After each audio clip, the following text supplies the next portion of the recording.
ఇవాళ అర్ధరాత్రి నుంచి తెలంగాణ ఆర్టీసీ కార్మికులు సమ్మెకు దిగనున్నారు. రాష్ట్ర వ్యాప్తంగా కూడా ఆర్టీసీ బస్సులు నిలిచిపోనున్నాయి. ప్రభుత్వం నుంచి సానుకూల స్పందన రాకపోవడంతో సమ్మెకే కార్మిక సంఘాలు మొగ్గు చూపిస్తున్నాయి. పీఆర్సీ అమలు, బకాయిల చెల్లింపుపై ఉద్యోగులు వెనక్కి తగ్గేదే లేదంటున్నారు. ఆర్టీసీ సిబ్బంది సమ్మెలో ప్రత్యక్షంగా పాల్గొనబోతున్నారు. సమ్మె నిర్ణయంతో ప్రయాణికులు ఆందోళన చేపడుతున్నారు. కాగా ప్రత్యామ్నాయ ఏర్పాట్లపై సర్కార్ దృష్టి పెట్టింది. ఆర్టీసీలో సమ్మె ప్రారంభానికి కేవలం కొన్ని గంటల మిగిలి ఉన్న ప్రభుత్వం నుంచి ఎలాంటి అనౌన్స్మెంట్ రాకపోవడంతో ప్రయాణికుల్లో ఉత్కంఠ అయితే నెలకొంది. 22వ తేదీ తెల్లవారుజామున తొలి సర్వీస్ నుంచి కూడా సమ్మె ప్రారంభమవుతుందని జేఏసీ ఇప్పటికే క్లారిటీ ఇచ్చింది. ఆర్టీసీ కార్మికుల సమస్యల పరిష్కారానికి ప్రభుత్వం సిద్ధంగా ఉందన్నారు మంత్రి పొన్నం ప్రభాకర్. ఆర్టీసీని మూసివేసే పరిస్థితి నుంచి లాభాల పాట పట్టించామన్నారు.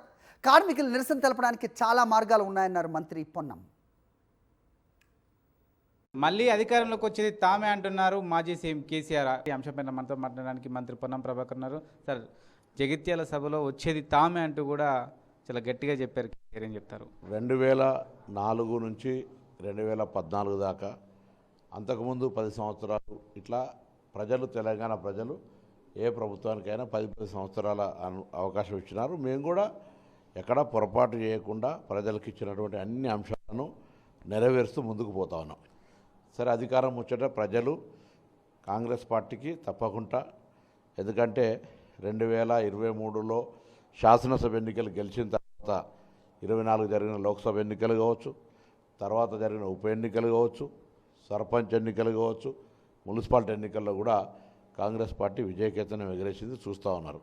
తప్పకుండా భవిష్యత్తులో కూడా 10 సంవత్సరాలు ప్రజలు ఆశీర్వదించే ఆనవాయితీ ప్రకారంగా మళ్ళీ ప్రజాపాలనే రావాలి, కాంగ్రెస్ ప్రభుత్వమే ఉండాలని ప్రజలు కోరుకుంటారు. తప్పకుండా అటువంటి విధంగా ఈ ప్రభుత్వం పనిచేస్తుంది. మేము సభ పెడితే 2వ విడత రైతు బంధు వేస్తున్నారు, 3వ విడత కూడా వేయాలంటే మళ్ళీ సభ పెట్టాలేమో అని కేసీఆర్ మాట్లాడినా, భయపడ్డారేమన్నా? నేను తుమ్మితే నీ ముక్కు ఊసిపోతే నా తుమ్ముతేనే ఊసిపోయింది అన్నట్టుగా ఉండి చెప్పుకునేటువంటి పరిస్థితి వేరు. ఎందుకు చెప్తున్నా అంటే, రైతు బంధు మేము మొదటి దశ వేయడం జరిగింది. అప్పుడే చెప్పినాం, రాష్ట్రం మొత్తం ఎకరా చొప్పున అంతే అందరికీ కూడా వేస్తామని చెప్పినాం. నిన్నటికి 5,000 చిల్లర కోట్లు వేయడం జరిగింది. మొత్తం 9,000ల్లో 100% వేస్తాం. అది ఎవరో చెప్తే ఎవరో అనే ఆలోచన కాదు, బరాబర్ వేస్తాం.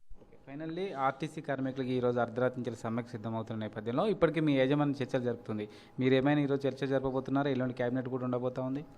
నేను వాళ్ళందరూ విజ్ఞప్తి చేస్తున్నా, పేద ప్రజల రవాణా సౌకర్యం ఆర్టీసీ. ఏ సమస్య ఉన్నా యాజమాన్యంతో, ప్రభుత్వంతో కూర్చొని పరిష్కరించుకోండి. నల్ల బ్యాడ్జీలు చెప్పి నిరసన చెప్పండి. విధిలో డ్యూటీ చాలా ప్రభుత్వ ఉద్యోగ సంఘాలు కూడా నిరసన చెప్తాయి.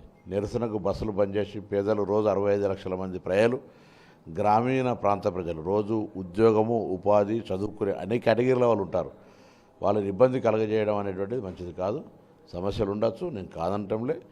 ప్రభుత్వం ఆర్టీసీ మూసివేస్తాన నుంచి కొంత ముందుకు తీసుకుపోయే ప్రయత్నం చేస్తుంది. దానికి అందరూ కూడా సహకరిస్తే మాత్రమే సాధ్యం. నేను ఒక్కనేదో మంత్రి అయినా, గౌరవ ముఖ్యమంత్రి గారు ఒక్కరే, లేకపోతే ఆర్టీసీ ఎండిఓ, లేకపోతే అందరు కాదు. ఈ సంస్థ ముందుకు పోగలుగుతుందంటే కార్మికుల కృషే. కాబట్టి వాళ్ళు వాళ్ళ సొంత సంస్థగా అర్థం చేసుకొని సానుకూలంగా స్పందిస్తారని ఆకాంక్షిస్తారు. చర్చలకు ఏమైనా ఆహ్వానిస్తున్నారు? చూస్తూ అది మాట్లాడుతుంది. ఇది మొత్తానికి సంబంధించి ఆర్టీసీ సమ్మెకు సంబంధించి వాళ్ళు విజ్ఞప్తి చేస్తూ ఉన్నారు మంత్రి గారు. మంత్రికి సంబంధించి 65 లక్షల మంది రోజు ప్రయాణిస్తున్నారు. వాళ్ళ యొక్క ఇబ్బందుల దృష్ట్యా ఎట్టి పరిస్థితుల్లో కూడా ఆర్టీసీ బస్సులు బంద్ చేయకూడదు. వివిధ రకాల సమ్మెకు సంబంధించి కానీ, అలాగే నిరసన వ్యక్తం చేయడానికి వివిధ రకాల ప్రత్యామ్నాయ మార్గాలు ఉన్నాయి, వాటిని అనుసరించండి.